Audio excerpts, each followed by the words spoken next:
Bonjour à tous, ravi de vous retrouver pour cette nouvelle émission. Le monde bouge et avec lui de nombreux secteurs, de nombreux métiers grâce ou à cause de la numérisation. Et parmi ces métiers, celui de banquier. On en parle aujourd'hui dans cette émission avec les défis du secteur bancaire à Nyon avec l'arrivée d'un nouvel acteur, la banque Valiant. Pas de personnel, en tout cas pas de guichet sur place, mais un écran. On a un conseiller qui se trouve à quelques centaines de kilomètres de là pour répondre à vos questions. Et on a le plaisir d'accueillir tout d'abord le responsable de la succursale de Nyon de la banque Valiant, c'est Jean-Marie Guignard. Bonjour à vous. Bonjour. Merci de votre présence. Et à vos côtés, Cyril Favrel. Bonjour. Bonjour. Merci. Fondé de pouvoir et chargé de clientèle. Alors là, pour le coup, pour une banque beaucoup plus traditionnelle, la Caisse d'épargne de Nyon, il y a toujours des conseillers, des guichets qui sont présents sur place. Comment vous voyez l'arrivée finalement de ce concurrent sur votre terre? Écoutez, en tout cas, déjà, je souhaite la bienvenue à mon confrère, M. Guignard. Écoutez, concurrent, ce n'est peut-être pas le bon terme choisi. Je pense qu'au vu des prestations qu'on va développer plus tard, nous avons deux marchés totalement différents avec une clientèle qui attend des services et des produits également qui sont différents, avec, comme vous l'avez répété, des guichets qui ne sont pas virtuels mais physiques, avec un être humain derrière qui vous accueille. Pourtant, de ce que j'ai compris, le marché visé, en fait, la clientèle privée et entreprise, c'est la même que la vôtre. Alors, bien évidemment qu'elle se situera dans le même district, dans le même espace géographique. Après, je pense que si nos clients nous ont fait confiance aujourd'hui, j'imagine qu'ils nous le feront encore demain, de par le lien de confiance qu'on a pu tisser avec eux jusqu'à aujourd'hui.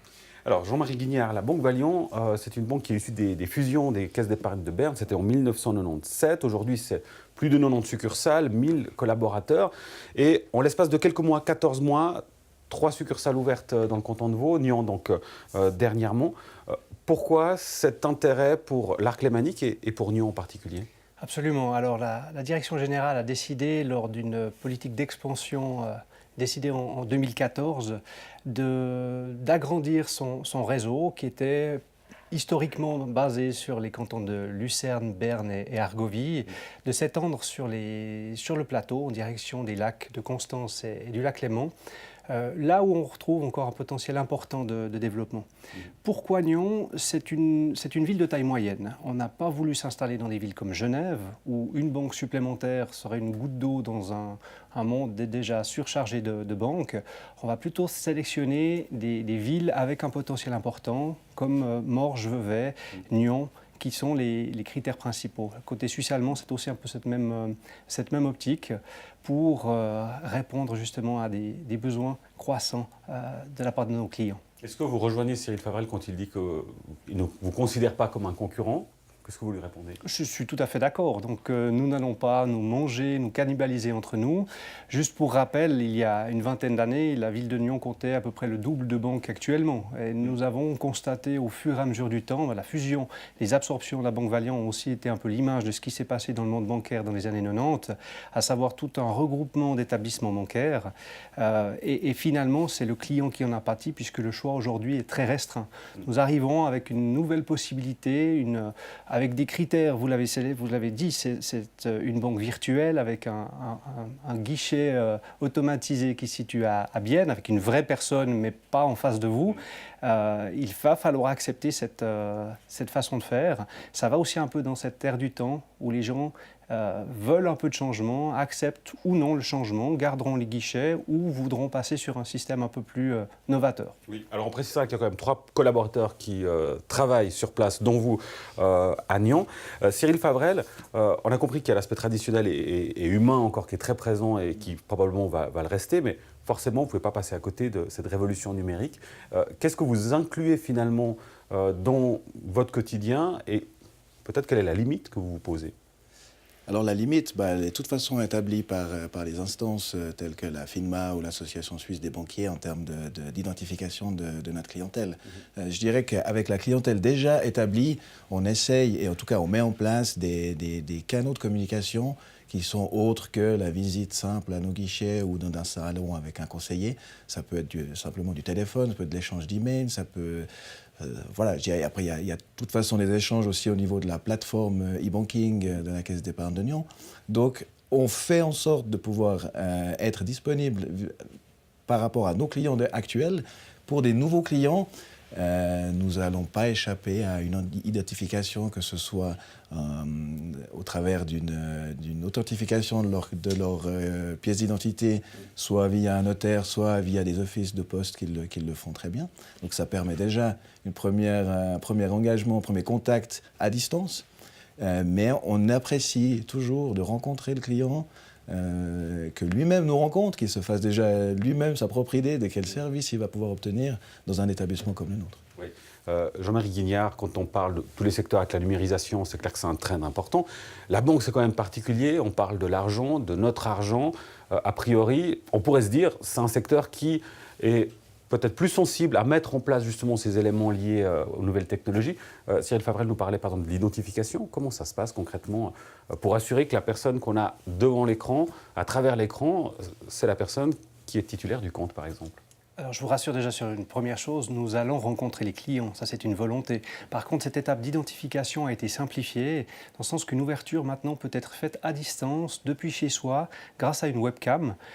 Et cette identification formelle est validée par un partenaire externe, en l'occurrence Swisscom, qui va enregistrer, faire des captures écran de la pièce d'identité que le client va présenter devant sa webcam et comparer avec l'image de la personne assise dans son salon.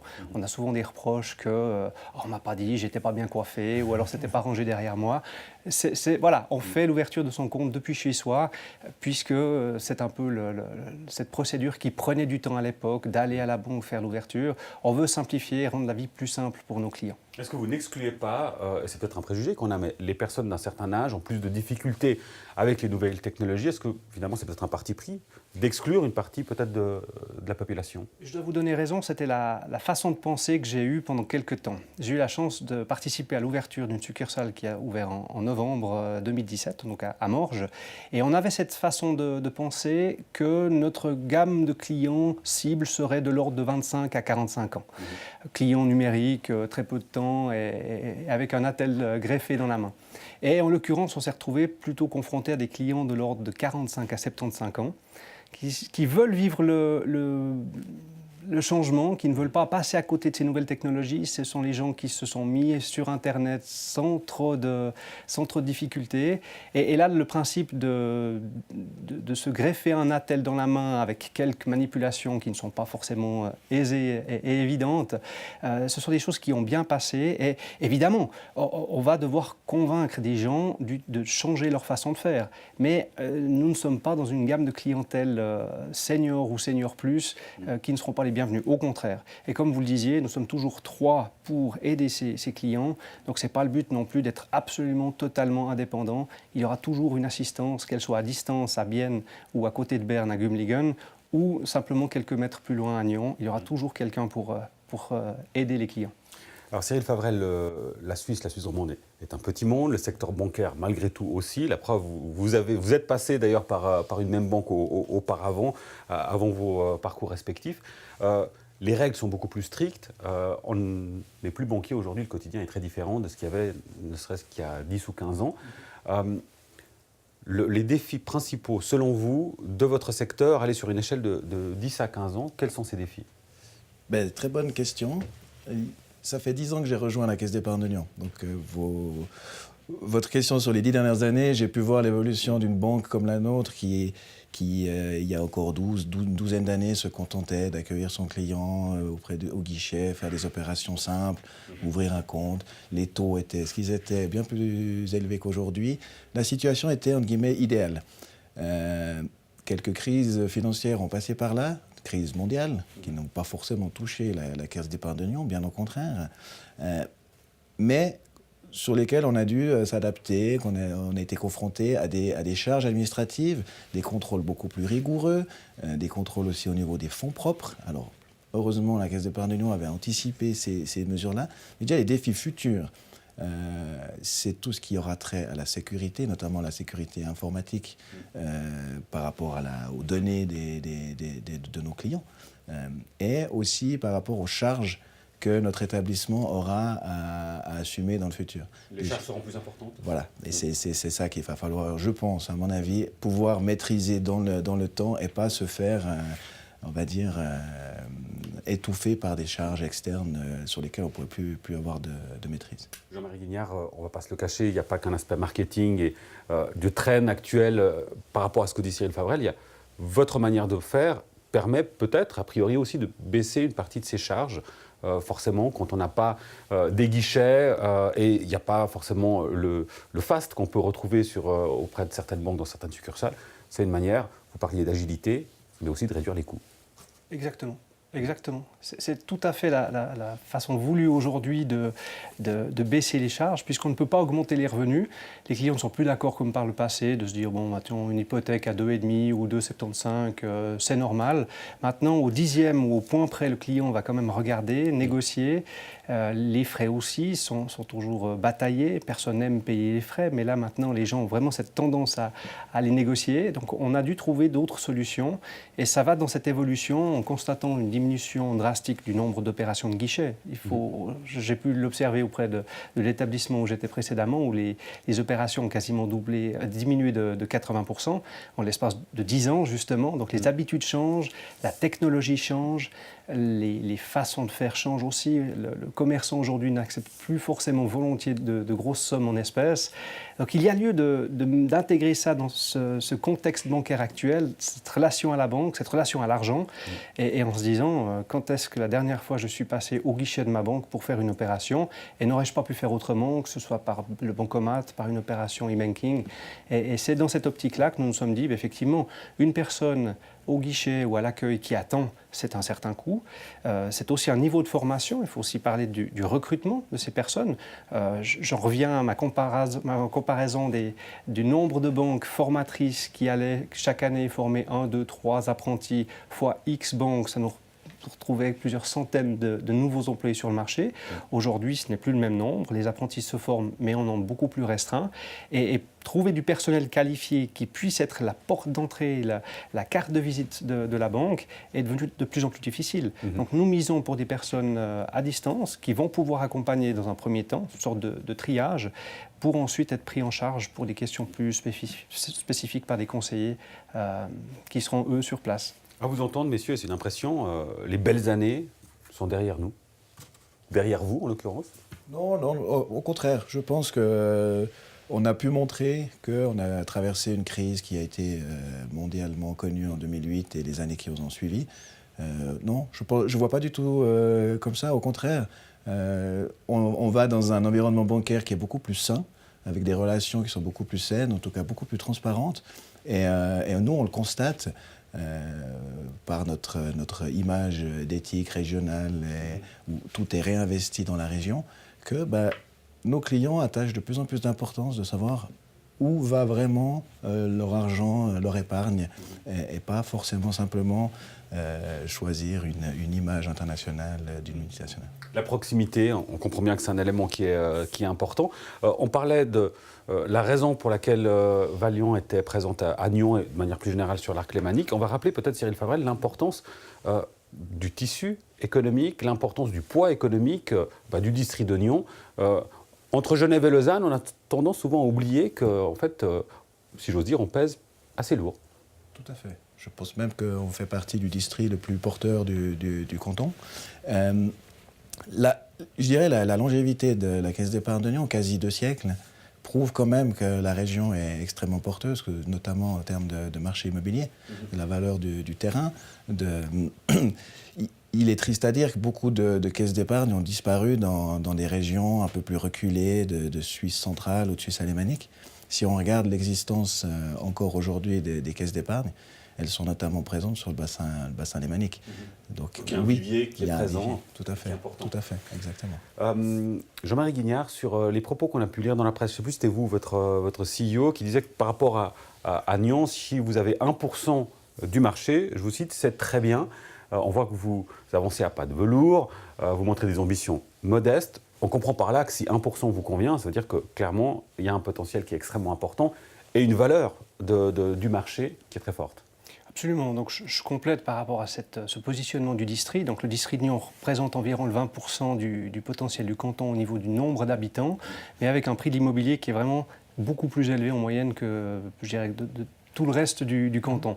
Par rapport à ça, effectivement, si nous n'avions qu'1%, je m'en satisfais pleinement puisque nous partons de zéro. Nous avons tous les compteurs à ouvrir, mais nous n'allons pas non plus ouvrir les vannes pour faire un appel d'air, faire vraiment juste une grosse opération sur une année. Nous visons vraiment sur du très long terme, faire une implantation aussi qui se base sur la confiance. C'est notre matière première dans les banques. Cette confiance se gagne au fur et à mesure du temps en fonction des développements des projets des clients. Et puis, les choses vont évoluer. Pourquoi pas développer, agrandir, mais vraiment être dans cette optique de vision, stratégie long terme pour une région qui en vaut la peine. Pas à pas, c'est ce qu'on comprend par rapport à votre stratégie. Cyril Favre, en l'occurrence, on comprend pour la Caisse d'épargne de Nyon, il n'y a pas d'objectif d'expansion, au contraire. Alors, au contraire, mais ce n'est pas pour autant qu'on ne remet pas en question, qu'on n'a pas de projet en interne. Là, on a eu un joli projet en partenariat avec une société locale de proposer des bancomates mobiles. Parce qu'on a été approché différentes fois par des petites manifestations qui n'ont pas les moyens d'acheter un bancomat. Alors, en partenariat avec cette société, nous proposons des bancomates mobiles qui sont gérés par la Caisse d'épargne de Nyon. Non, d'expansion, non. Comme mon collègue l'a remarqué tout à l'heure, c'est vrai que s'il devait y avoir expansion, ça serait peut-être des expansions des présences plus digitales. On n'a pas aujourd'hui d'application mobile. Certainement, objectif 2020 affiché pour nos clients de la Caisse d'épargne de Nyon. Voilà, il y a un pas vers la numérisation assez clair qui est fait de votre côté, mais clairement, on comprend bien, l'objectif, ce n'est pas du tout d'aller jusqu'à la Banque Valiant en termes de relations clients. Absolument pas. Ça a été confirmé par notre conseil d'administration et notre président en place depuis 30 ans. Il privilégie ce contact humain et cet accueil chaleureux avec une poignée de main. Jean-Marie Guignard, c'est pas frustrant pour le banquier que vous êtes de vous dire finalement, parce qu'on sait que la relation humaine est très importante, de mettre une certaine distance justement à travers ces outils numériques?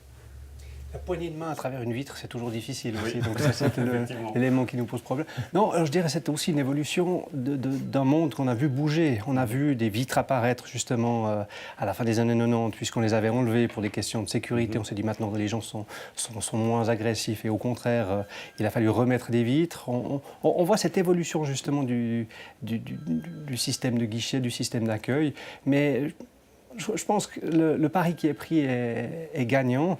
Justement, je suis du monde bancaire, j'ai vu cette évolution, j'ai visité la première succursale de ce type et malgré le fait d'avoir vu la vidéo préalable, j'ai été surpris. J'étais à me dire, j'ai changé de siècle.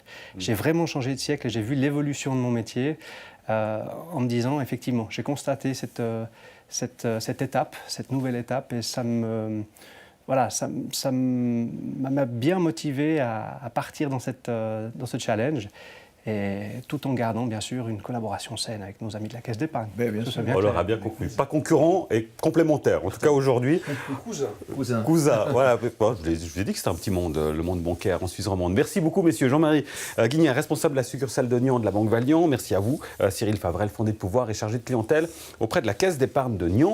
Merci à vous pour votre fidélité. On fait une petite pause en raison de la pause pascale. On se retrouve non pas la semaine prochaine, mais dans 2 semaines pour un nouveau numéro du débat. Bonnes vacances si vous avez la chance d'en profiter. À très vite sur LRTV.